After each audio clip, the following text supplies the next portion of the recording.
bienvenidos a Adictia Visual. Yo soy Edith y el día de hoy hablaremos de Wonka, esta película que se estrenó en diciembre en cines y que en este momento pueden ver en Max, si no me equivoco. Y bueno, querido público, pues para discutir, fangirlear, analizar y llenarnos de feels con nuestra segunda película seguida, por cierto, de Timoteo Dunas. Hablamos del anterior programa, por si no lo escucharon, de Dune parte 2, así que ahora vamos a hablar de otra película de Timothée Chalamet. Así que bueno, para hablar de ella está aquí con nosotros Andrés. Andrés, bienvenido al programa. Oye, ahora sí te hemos tenido muy seguido, ¿eh? Muchísimas gracias por venir. Yo fascinado de estar aquí una vez, justo para hablar de una película que creo que desde que se estrenó he tratado de encontrar el lugar para hablar de ella, y qué padre que ahora que llegó a Max este espacio para poder, pues sí, soltar un poquito de fanismo en esto. Ya sé, yo también, o sea, de hecho Wonka entró en mi top 10 del año y fue una cinta que realmente, o sea, a mí me sorprendió mucho, lo mucho que me gustó, o sea, realmente no me lo esperaba para nada. Y es que ver a Timoteo sonreír es algo que definitivamente no nos tenía acostumbrados en su paleta actoral. Y pues hablando efectivamente de sonrisas que conquistan, pues aquí está con nosotros de regreso este año Christopher. Chris, ¿cómo estás? Bienvenido al programa. Ay, qué bonita introducción. Hola, Edith, hola Andrés, hola a todos, hola a todas, buenas noches. Muchas gracias por la invitación, Edith. Qué gusto estar, como ya de rato que no estamos por acá, pero me da mucho gusto estar por acá para hablar de Timoteo Wonka, que como dices, está haciendo, hizo básicamente Timoteo el 1-2 del invierno y cinematográfico, primero con Wonka y luego con Dunas, y pudiste hacer la quincena Timotea aquí en Adictia Visual. Entonces, gracias por la invitación, y pues me da mucho gusto estar aquí. A ver si cantamos al rato. Oh, sí, oh, sí, oh, sí. No, me gusta eso, la quincena Timotea. Me gusta. Se oye muy bien, se oye muy bien. Y sí, sí, definitivamente, muy, muy interesante, la verdad. Qué bueno que pudimos hacerlo así y que se dio para hacer así el programa. Y pues bueno, también aquí efectivamente Chris es la representación del team musicales, que en esta ocasión nada más vino Chris. Así que efectivamente él nos va a recordar de afinar nuestras voces para cantar en algún punto del programa y para que ustedes, querido público, canten con nosotros. Así que, bueno, querido público, pues ya saben, si se quieren unir a la conversación, estamos en Twitch en vivo los lunes 9:30 de la noche y los miércoles en YouTube y en todas las plataformas descargables. Muchas gracias a nuestros mecenas Marce y Melvin por patrocinar este programa en Patreon. Si quieren ser adictas como ellas, vayan a Patreon a suscribirse. Y bueno, querido público, pues ya saben, antes de hablar de la película del día de hoy, primero tenemos que salvar lo que amamos.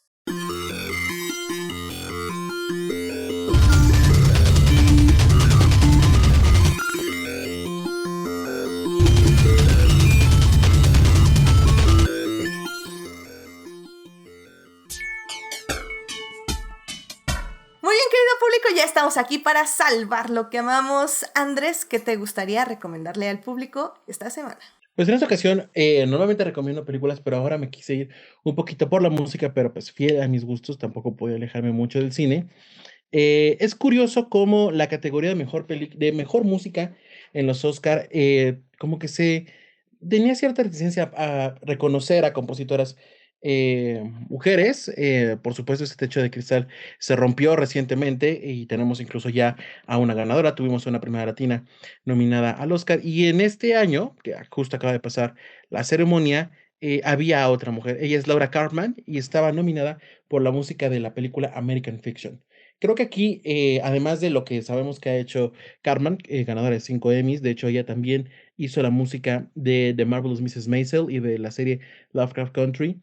Es una talento total, y lo que me gusta de su trabajo en esta cinta es cómo identificó al personaje y cómo lo musicaliza a partir de sus conflictos, a partir de lo que está viviendo, de su personalidad y también de incluso su propio nombre. Para quienes no hayan visto American Fiction, que ya está disponible en Amazon Prime, habla sobre un escritor que se llama Thelonious, y todo el mundo le dice, como el jazzista Thelonious, le dicen Monk, como el jazzista Thelonious Monk. Entonces, justo a partir de ahí, Cartman lo que hace es diseñar un score que juega con estas cosas tan curiosas del jazz que no tienen una dirección definida, sino que van jugando poco a poco con con los ritmos, con la música y con los instrumentos, y crea un trabajo realmente espectacular para acompañar una película que, si bien no necesitaba precisamente de un soundtrack muy definido, esto lo enriquece aún más y crea un poquito de acompañamiento al personaje interpretado por Jeffrey Wright, que es delicioso al momento de verlo en la pantalla. Sus trabajos están disponibles en Spotify. Pueden empezar con este soundtrack, American Fiction, y si les gusta, ha hecho un montón de cosas más. Y recientemente trabajó en Mrs. Marvel y en un montón de series de televisión. Entonces, pues ahí chequenlo. Muchísimas gracias por traer a esta compositora aquí a nuestra atención, porque sí, definitivamente creo que hay muchos posts en Instagram, creo que no estuve compartiendo tantos porque los Oscars ya me enojan, pero realmente sí vale la pena estar al pendiente de eso, porque efectivamente muchos posts de algunas cuentas que sigo efectivamente enfatizaban a las mujeres nominadas y a las que ganaron también premios.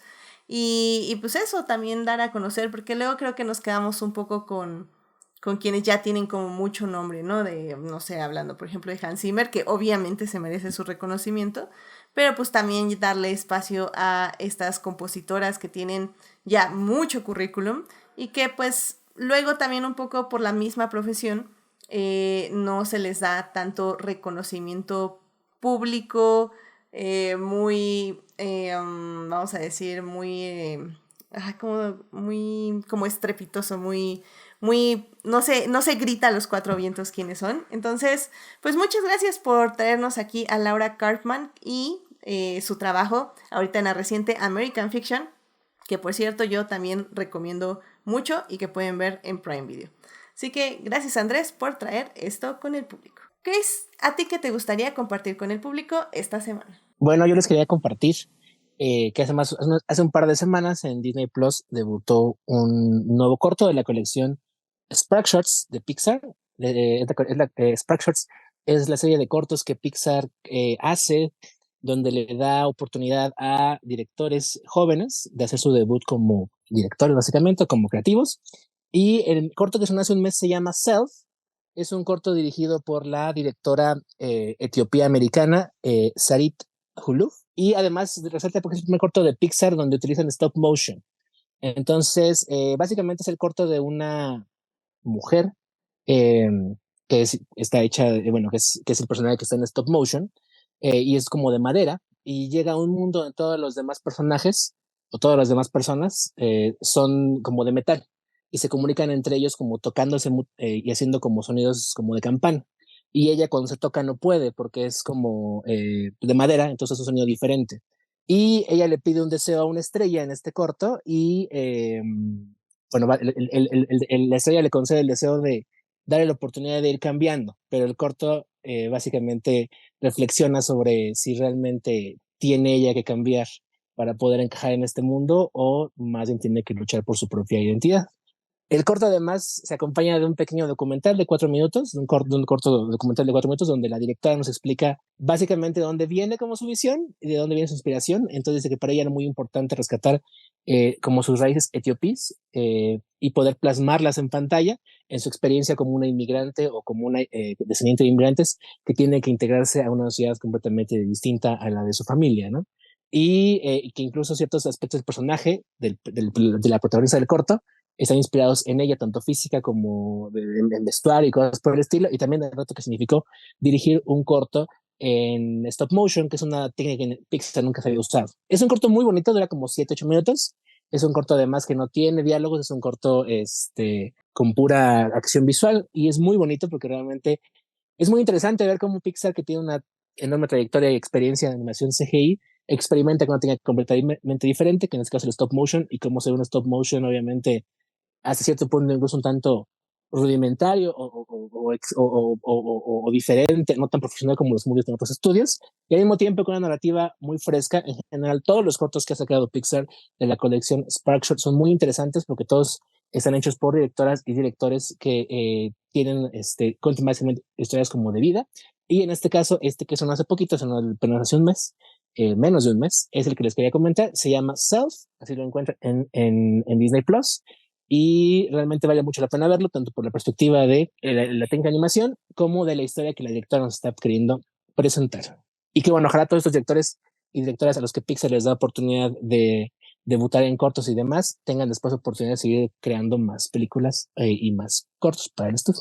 Oh sí, que te oiga Pixar, porque definitivamente lo que ya necesitan es nueva sangre, nueva sangre. Y mira, no, yo no sabía que existían estos cortos, o tal vez sí, pero no me acuerdo. Pero por lo que veo, hasta ahorita han sacado 11. Exacto. Entonces, está muy bien, o sea, la verdad sí, creo que sí, como dices, vale mucho la pena echarle un ojo. Tal vez sí ya había uno o dos, pero bueno, pues muchísimas gracias por traernos este llamado Self, que justamente se estrenó por lo que veo en febrero. Y pues sí, definitivamente hay que darle visibilidad a estos proyectos, sobre todo a los cortos, para que efectivamente en algún momento se transformen en largometrajes. Así que, pues muchas gracias, Chris, por traernos este cortometraje Self de la directora Searit Kasai. Y pues váyanlo a ver a Disney Plus. Bueno, querido público, pues para ya cerrar esta bonita sección, justamente este fin de semana me estuve dedicando como a ver varios videos como de viajes y así, de planeación de viajes por razones, evidentemente. Y la verdad es que es bien difícil luego encontrar como algunas personas que o sea, te digan bien como lo que o bueno, al menos lo que tú crees que necesitas saber y que no divaguen tanto como en este programa a veces divagamos, sino siento yo personas que nos den como los datos que necesitamos de la manera más rápida. Y luego también está muy padre luego ya ver videos como más específicos y ya sobre ahora sí como vivir en ese lugar o cómo moverse y bla, bla. Pero la verdad es que ya desde hace muchos años yo sigo a esta Lisette Castillo, que en su canal de YouTube o Instagram o Twitter, no me acuerdo si tiene, pero Instagram sí, o canal de YouTube, que es donde más la veo, que se llama Munducus. Ella, la verdad, a mí me gusta mucho su trabajo. Ella es periodista y pues sí, se dedica a viajar literalmente. Ha viajado a muchísimos países, ha estado, si no más recuerdo, como más de 60 países. Y también lo muy interesante que me parece de ella es que ella habla mucho sobre viajar sola, sobre lo que significa, a veces sí, viajar con compañía, evidentemente, pero que en su mayoría, pues ella trabaja de home office viajando, por decirlo de alguna forma, en línea. Y aparte, pues básicamente está conociendo lugares sin nadie más. Y la verdad es que a mí me gusta, como digo, cómo ella luego da los datos de los países, cómo da las cifras importantes, porque siento que es una persona muy práctica, que realmente todo lo que tienes que saber sí te lo dice en poco tiempo, los datos que necesitas saber, y si quiere explorar algo más de lo que te dice, casi siempre hace otro video ya más en detalle sobre eso, y siempre, siempre, siempre está actualizando su información de los países a los que ha ido o a los que regresa o a los lugares, también en su página, porque donde más actualiza toda la información es una página que ella tiene que es munducus.com. Básicamente ahí tiene todo el resumen de todos los países que ha visitado, los hoteles en los que se ha quedado, donde ha comido, etc, etc, las rutas, porque también hace sugerencias de rutas en algunos de los países. Y creo que a mí me gusta mucho su trabajo. Generalmente, personalmente, creo que ella sí viaja con un presupuesto un poco alto.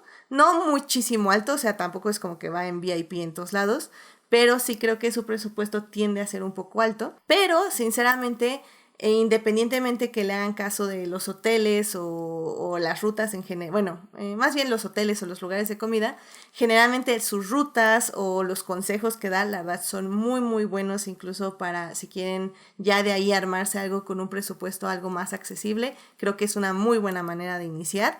Entonces, pues nada, un shout out a todas las viajeras, sobre todo que viajan solas por el mundo y que sobre todo comparten sus experiencias y sus tips y la manera en que el mundo las trata y la manera en que las recibe también el mundo, lo cual siempre también me ha parecido muy interesante.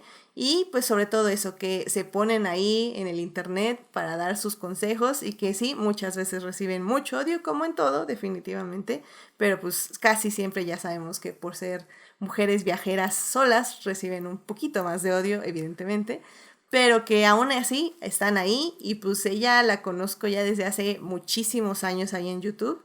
Y pues nada, me quito el sombrero porque creo que la verdad hace un muy muy buen trabajo y que lo siga haciendo y que al parecer no quiera parar, o sea, no tenga ningún momento donde diga creo que ya me voy a retirar de esta profesión de viajar en el mundo. No, no lo va a hacer, así que lo agradezco mucho y agradezco evidentemente todos los consejos que ha dado, que he usado muchos de sus consejos. Así que pues vayan a checar el canal de YouTube de Munducos. También ahí está en su página munducos.com y pues ahí chequen todos los consejos que da de viajar a diferentes partes del mundo. Así que bueno, querido público, pues ya con eso vámonos ahora sí a hablar del tema del día de hoy. Vámonos a hablar de una película, un musical, pero sobre todo de esperanza, de familia. Ustedes acompáñenos, vámonos a hablar de cine.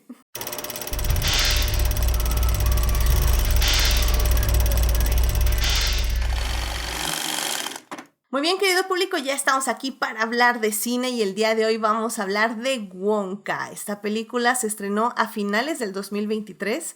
Es una película que aquí en México se estrenó en cines en diciembre, a inicios de diciembre de hecho, y ahorita ya la pueden encontrar en plataformas digitales y es un poco la razón por la que estamos hablando de ella hasta ahorita. Porque ahora sí que ya saben, diciembre aquí en Adictia Visual siempre es muy complicado, ya tenemos casi todo reservado. Y cuando la vi, a mí me gustó muchísimo, pero evidentemente dije, no nos va a dar tiempo de hablar de ella y cuando lleguemos a enero, evidentemente ya no va a estar en salas. Así que me alegra mucho que hayamos podido esperar a que se estrenara en streaming y que ahora vengamos a hablar de ella. Y pues bueno, en la primera parte un poco les vamos a contar sobre quién es Willy Wonka y por qué tal vez les suena conocida la historia o el personaje o el nombre, porque siento que con el paso de los años hemos tenido varias adaptaciones de este libro, y sí, porque es un libro y eso se los vamos a contar en la primera parte.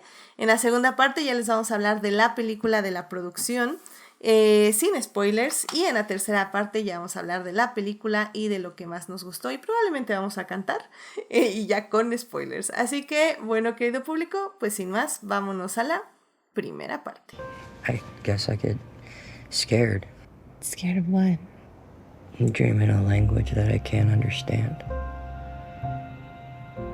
It's like there's this whole place inside of you where I can't go.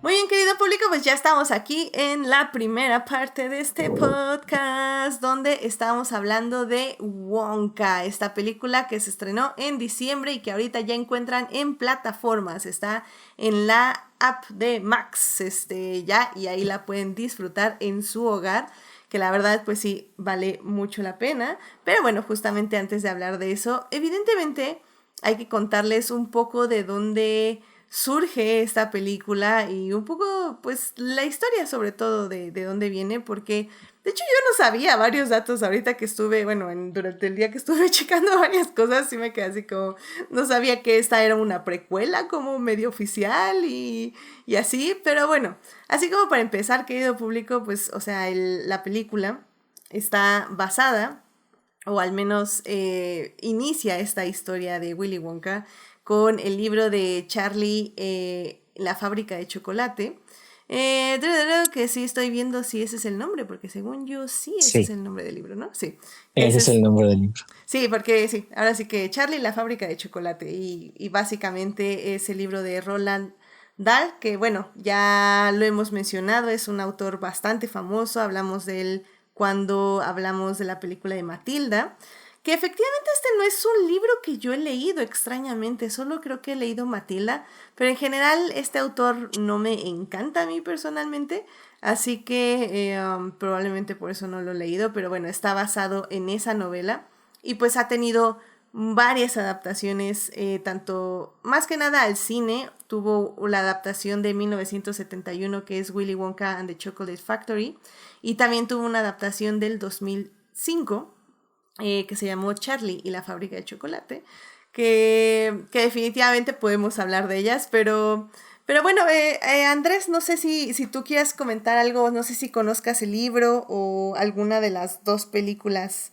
que al menos creo que son las que han adaptado esta historia. Justo conozco muy bien el libro, me gusta mucho la versión de Gene Wilder y también la de Tim Burton. Creo que aunque son muy diferentes entre sí, capturan a su modo la esencia del libro propuesto por Roald Dahl.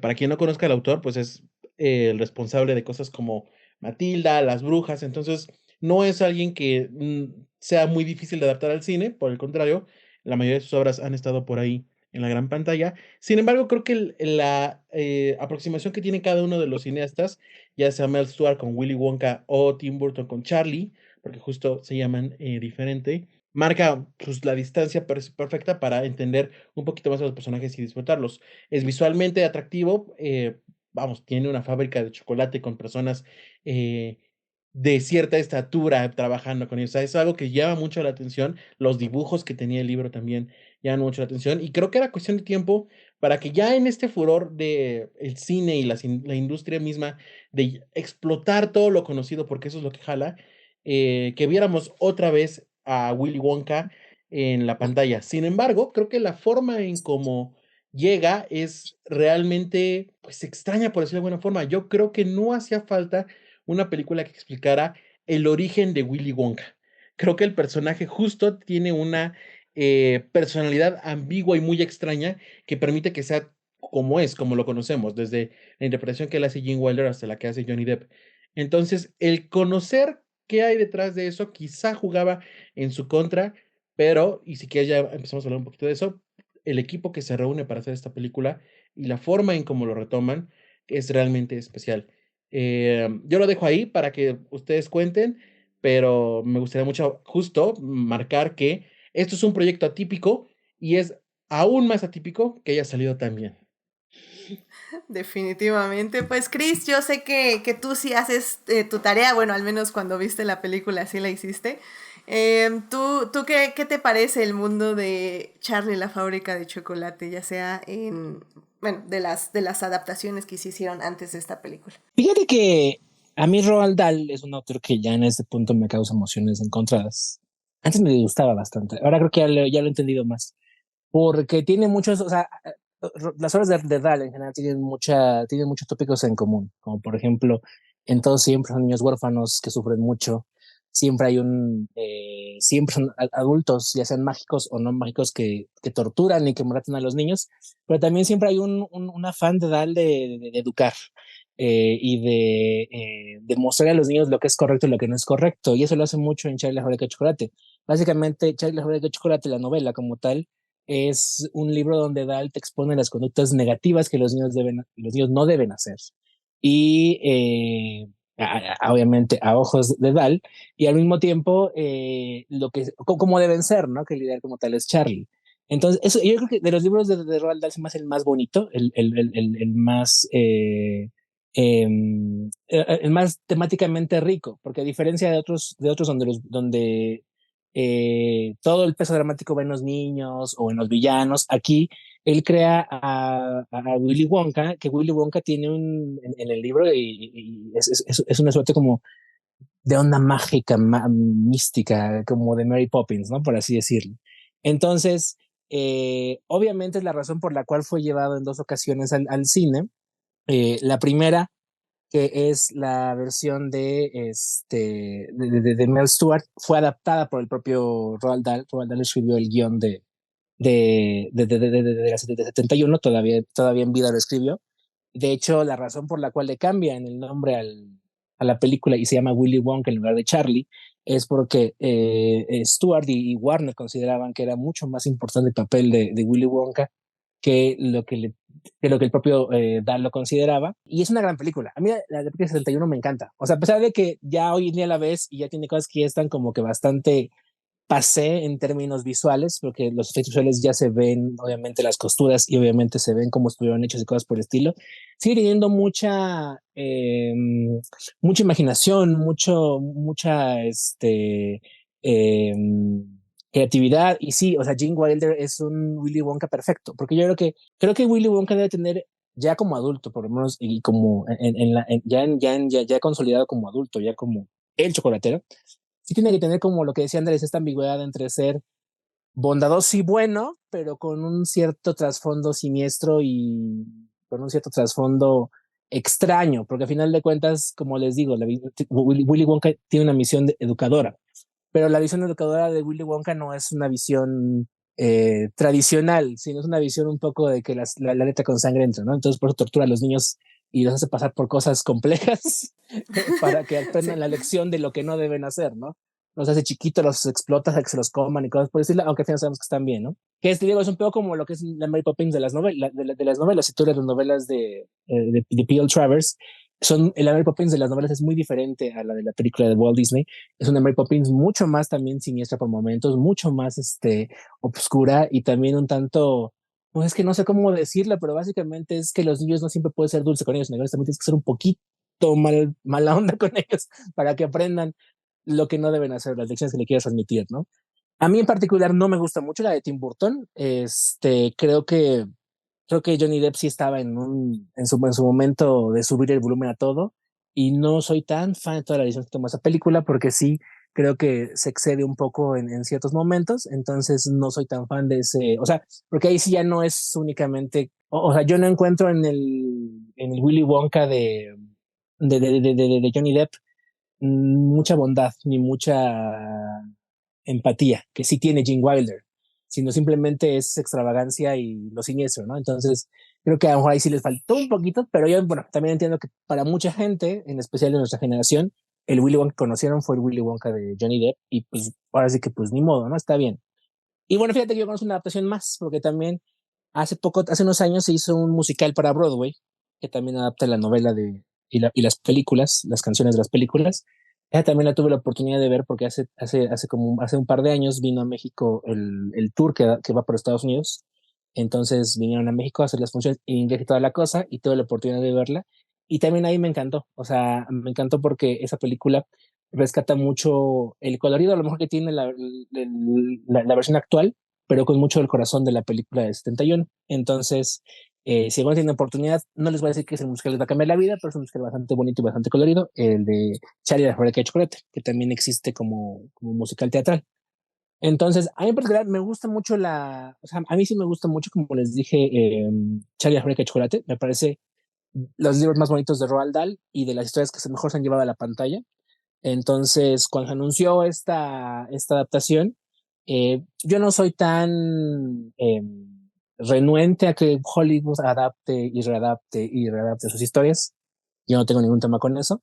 Y a mí lo que me tuvo luego en contención fue que se anunció que era Paul King el director, ¿no? Porque al final de cuentas, Paul King es el responsable de Paddington y Paddington es una obra maestra de la humanidad. Entonces, sí me generó expectativas positivas respecto a lo que puede ser. Y bueno, ya cuando se casó a Timothée Chalamet, pues bueno, obviamente mucho más, ¿no? Porque Timothy también, bueno, además de que aquí lo queremos y adoramos con todo el corazón, creo que tiene buen gusto y buen feeling para elegir sus papeles. Entonces, obviamente yo esperaba con mucha emoción Wonka y fue maravilloso ver que la expectativa fue cumplida. Sí, definitivamente. Creo que concuerdo contigo de que efectivamente Charlie y la fábrica de chocolate es la película de nuestra generación. Porque, bueno, una estaba creo que, no sé si en su momento más alto de Tim Burton. Personalmente ahí ya es cuando tal vez ya me empezaba a cansar un poquito el asunto de Tim Burton en general, Yo pero creo no todo. que Depp sí. O sea, Johnny Depp sí venía 2 años después de hacer Jack Sparrow. Y en ese momento todo el mundo la amaba. Y yo creo que Tim Burton Sí, yo también creo que sí, porque, o sea, a fin de cuentas, pues teníamos que más o menos tú y yo, Eran 15, 20 años, 2005. ¿no? Sí. Teníamos como 15, 20 años, ¿no? Y yo me Sí. acuerdo que en esa época todo el mundo, o sea, redescubrió el extraño mundo de Jack y Edward Ujú. Manos de Tijera, y todo el mundo amó el Gran Pez, y, o sea, sí, yo creo que fue el último aire, por lo menos a nivel, si no creativo, por lo menos comercial de Tim Burton. Sí, porque en ese mismo año sacó Corpse Bride, luego fue Sweeney Todd, Ah, sí, 2 años cierto. después, y tal vez lo último que más o menos me gustó fue Alicia, que fue en el 2010. Y ya de ahí Frankenweenie, nos fuimos. No, a mí no me gustó, ni siquiera me acuerdo de qué se trata. a mí sí me gusta Frankenweenie. Bueno, esa Y fue en fíjate el que Alicia 2012. a mí sí ya Ujú. no me gustó. Alicia a mí sí ya no me gustó. A mí sí me agradó. Bueno, me Me gustó más la agradó. secuela, fíjate, me gustó más la Mm, secuela. ya. O sea, sí, así, o sea, para mí la última que realmente, realmente me gustó fue Sweeney Todd. Y ahora ya no la puedo ver porque ya cuando el actor es realmente una persona mala, ya es cuando, ya, la ¿Esa también es incredulidad, con Johnny ya, o con ya quién no, ya no. es? Es con Johnny Depp. Es Johnny Depp siendo un asesino serial y pues ya es Pues cuando sí es dices, Johnny, ¿verdad? ya ahí la realidad se está mezclando con la ficción y ya no me agrada. Sí, sí, sí Sí. pasa. Sí, ya sé. Y bueno, un poco, Falange está en el chat y nos está diciendo, dice, el Wonka de Deep es un man-child traumado y sí, efectivamente creo que ese es el asunto de esa película de Tim Burton y creo que es también por eso que funciona. O sea, al final del día creo que es una película donde el niño es el que tiene que resolver el problema del adulto, que el adulto no puede, no sabe ni cómo lidiar ni con sus emociones, ni con su trauma, y al final sí tiene que salir y lidiar con ese trauma. Entonces creo que eso fue lo que también hizo un poco interesante la película de Burton, en el aspecto de que no solo fue la lección para las niñas, sino también un poco fue una lección de cómo sanar ese trauma generacional básicamente. Pero, Tim Burton, Johnny Depp, Tim Burton. Entonces es definitivamente complicado, creo que yo, o sea, la verdad yo la recuerdo con, no sé si cariño, pero al menos a mí sí me gustaba, pero sinceramente no tengo ganas de hacer el rewatch porque siento que así la voy a tirar hacia el bote de basura, entonces no, mejor me quedo con los buenos recuerdos. ¿Y no has Y visto la 71? no he visto la de 1971. No, la verdad es que, como digo, tal vez como que incluso Tim Burton nunca me llamó la atención como ver más de este universo. Pero ahora sabiendo que esta película de Wonka de este año, bueno, del año pasado, es una precuela relativamente oficial de la película de 1971, la verdad no me molestaría verla, nada más pues para saber de dónde se está basando toda esta historia. Entonces, le Sí, voy a porque de echar hecho un sí ojo. hace Ujú, muy buen rima con ella. Y te ujú. digo, o sea, a mí me encanta simplemente por ver los efectos especiales, o sea, son una delicia porque son efectos especiales vintage, ¿no? Entonces son así como que todo muy artesanal y toda la cosa. Y sí es muy diferente, o sea, sí es muy diferente el tono de las dos. Eh, entonces, y sí, yo creo que no sería bueno que revisitaras la de Sí, Tim no. Burton. Quédate con el buen recuerdo. Sí. No, y es que Porque ya ya, te o ha pasado sea, muchas veces que vuelves que regresas a la calle de los recuerdos y no sale muy bien ese tema. Entonces, ya sé. Sí, no, no, y aparte ya Tim Burton ya no, o sea, ya desde hace años me cansa y digo, sí quería volver a ver, por ejemplo, El Jinete Sin Cabeza, creo que el año pasado o este año hay aniversario, ya ni sé, creo que es de las que mejor ha sobrevivido, pero aún así, no, sí, no, definitivamente. Así que ya, dejemos morir en paz Charlie y la fábrica de chocolate. Y pues eso, o sea, creo que lo importante de esta pequeña revisión que hicimos de estas películas y del libro es eso, o sea, que creo que, como dicen, o como dices tú, Chris, es una adaptación de un libro que es muy sencillo, porque en general estos libros son muy sencillos, y que generalmente pues cada quien o cada director le está dando como pues su propia interpretación o su propio seguimiento, y creo que ha sido interesante pues ver un poco cómo ha pasado el tiempo y cómo se han readaptado. Que yo también estoy de acuerdo que hay historias que vale la pena volverse a visitar después de unos años, justamente porque el contexto cambia, porque la visión cambia, porque los puntos de vista cambian y podemos darle una nueva interpretación. Así que creo que... Y además, una cosa que me pareció muy, y también quería comentar, me pareció muy curiosa. Y fíjate que a mí me parece muy interesante también, que como estos libros no son realmente muy populares en México, no tienen como que un fandom tan grande, como por así decirlo, creo que eso ayuda, en cierta manera ayuda, porque hace que la gente no esté como que tan aferrada a la visión de cómo tienen que ser tales o cuales adaptaciones. Lo cual es muy curioso porque Roald Dahl es Roald Dahl es un ícono en Reino Unido y en Estados Unidos, es probablemente el autor infantil más leído, que o sea, es algo que los niños leen así como de cajón. Y aquí en México no tanto. O sea, realmente aquí en México es muy... o sea, sí es conocido, es popular, pero tampoco tanto. Entonces creo que sí, como es, da esa flexibilidad de poder volver a hacerlo.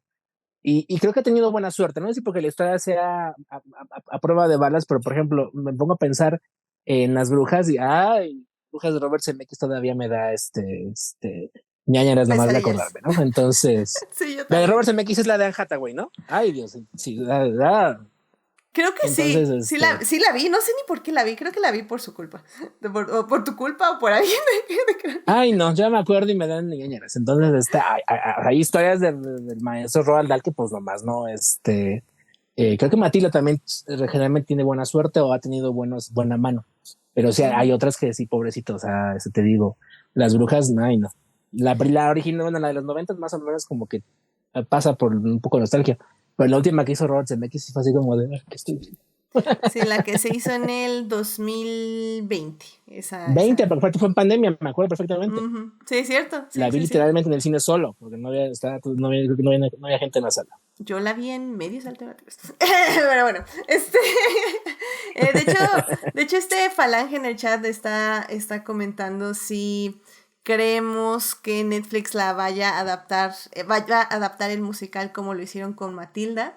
O sea, es muy famoso el musical, ¿tú crees, Chris? La adaptación al teatro, como el de Matilda. Porque sé que el de Matilda sí era bastante... O sea, sí era conocido y querido y por eso lo adaptaron a la película, básicamente. No le fue bien en crítica de Broadway en su momento cuando estrenó, y de hecho no tuvo una corrida tan exitosa. Entonces no lo sé, digo, aparte no sé ahí cómo estén exactamente los derechos, porque Warner compró específicamente los derechos de Wonka para hacer esta película. Entonces no sé si todavía estos los pueda usar Netflix o no los pueda usar. O sea, Netflix es dueña, acuérdense, de como tal de los del estate de Roald Dahl, ya son dueños de las obras de Roald Dahl, pero no sé si en particular esto que fue previo a la adquisición entre dentro de o tiene que pasar tiempo, cosas por el estilo. Entonces, ahora sí que habrá que ver. Pero así que la adapten lisa y llanamente el musical de Broadway, yo creo que no, yo creo que lo retrabajarían para que fuera algo diferente a lo que hubo en escena, que hasta donde yo me acuerdo no fue también en cuestión de crítica. Ok, muy bien, muy bien.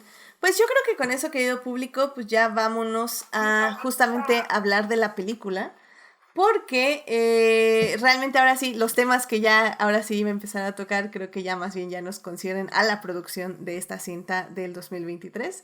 Así que bueno, querido público, pues sin más, vámonos a la segunda parte.